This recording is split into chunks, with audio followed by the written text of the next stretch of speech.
Welcome to the debate from GiltEdge.uk. Before we begin, this content is for informational purposes only and does not constitute financial advice. Always do your own research and consider seeking independent financial advice before making any investment decisions. Your capital is at risk. Today, the Guardian and the Challenger go head-to-head on £7,584 a year, guaranteed for life. Why a pension annuity beats drawdown in 2026. Let's get into it. A 65-year-old with £100,000 can lock in £7,584 a year for life right now. That's a 7.58% income yield, guaranteed by a regulated insurer, with zero market risk and zero management fees eating into your pot.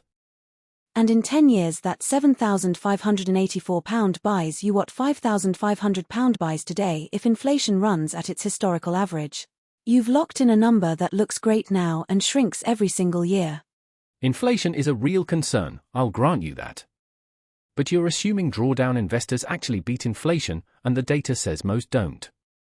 The FCA's own retirement income market data shows the median drawdown pot is being depleted far faster than projected. That's a behavioral problem, not a structural one. A disciplined investor withdrawing 4% from a balanced portfolio would have turned that £100,000 into over £164,000 more in total income over 20 years compared to your annuity.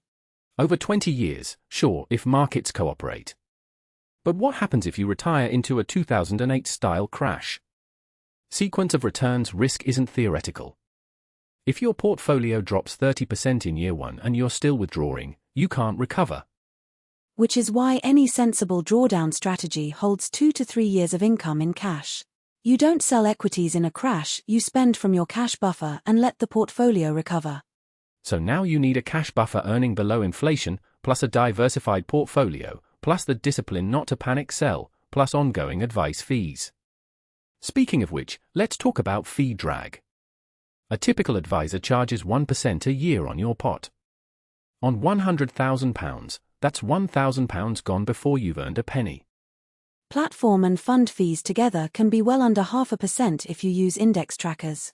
And even at 1% total costs, the expected return on a 60/40ths portfolio still comfortably beats your fixed annuity over any reasonable time horizon. Expected returns. There's that word, expected. My annuity income is contractual. Yours is a forecast built on historical averages that may not repeat. Fair, but here's something that is contractual. When you die with an annuity, your family gets nothing. That £100,000 is gone. With drawdown, whatever's left in the pot passes to your beneficiaries, often tax-free if you die before 75. That's why joint life and guaranteed period annuities exist. You can get a 10-year guarantee period, so if you die in year 3, your spouse gets the remaining 7 years of payments. At a significantly reduced rate. The moment you add a joint life option or a guarantee period, that headline 7.58% drops to 6-something. You're already giving up the best feature of the annuity, the rate, to patch its worst feature. Even at 6.5% with a joint life guarantee, show me another risk-free investment paying that. Gilt yields are around 4.5%. You cannot replicate that income without taking market risk. You're right that the rate is historically attractive, and I'd actually agree that a small annuity to cover essential bills makes sense for some people. But handing over your entire £100,000, that's the mistake. You're giving up all flexibility for all time. I appreciate the nuance, but flexibility is just another word for risk. The 349,992 people who chose drawdown last year, FCA data, how many of them have a proper cash buffer strategy? How many are paying attention to sequence risk? Most have no plan at all. And the solution to financial illiteracy is to take away their money permanently. Drawdown at least leaves the door open.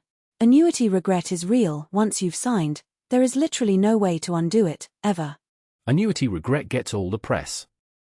Nobody writes articles about the 78-year-old whose drawdown pot ran out because markets underperformed and fees compounded. That's the regret nobody talks about, outliving your money. The state pension exists precisely for that flaw. At £11,502 a year from April, combined with even a modest drawdown income, Most retirees can cover essentials without locking away their entire pot. £11,502 covers essentials? In 2026? That's less than £1,000 a month. Try covering council tax, energy bills, food, and any kind of social life on that. Which is exactly why you need your pot to grow, not sit frozen in an annuity paying a fixed nominal amount while everything around it gets more expensive year after year. There's another angle people forget: annuity rates are a window. If gilt yields fall back to 2% as they were in 2021, today's rates will look extraordinary. This is a locking-in opportunity that may not last. Or yields could stay elevated for years, and you've locked in at what turns out to be a midpoint, not a peak. You're asking people to time the bond market, which is exactly the kind of speculation you claim to be against. I'm not asking them to time anything. I'm saying the current rate is objectively good by any historical measure. The ABI data showing £7.4 billion in annuity premiums last year tells you the market agrees. The market also piled into endowment mortgages in the 1990s. Popularity isn't validation.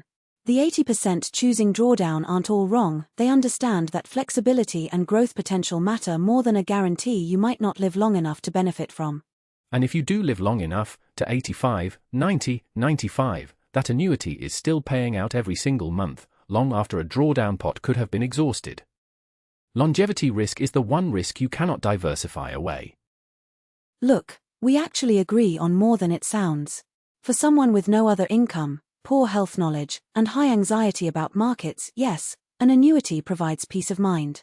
But for the majority, giving up £164,000 in potential income and all flexibility is too high a price for that peace of mind.